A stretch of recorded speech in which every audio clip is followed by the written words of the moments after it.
کۆلێژی بەڕێوەبردن و ئابووری بەشی ئامەر بەزان کۆڵایەن پاراڵێل ئێواران کۆنمرەی چەندی پێویستە.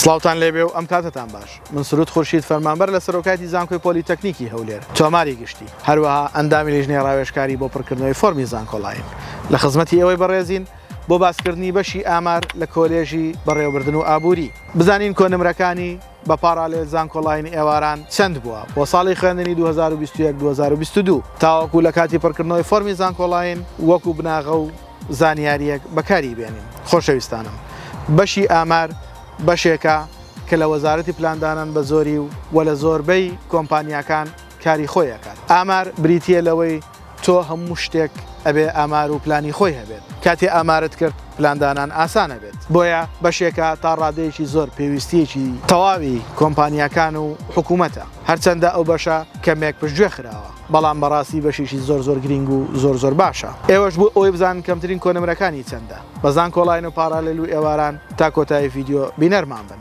لایک و کۆمنت سبسکرایبی کەناڵ لە یاد مەکەن. کەناڵەکەمان شێرکەن بۆ هاوڕێکانتان تا ئەوانش سودمەند من. هەروەها لە ئەنستاگرامیش بە هەمان ناونیشان ئێمە لە خزمەتتانە فۆلۆمان بکەن و هەروەها پرسیارەکانتان بنێرن تا ئێمە بتوانین خزمەتتان بکەین.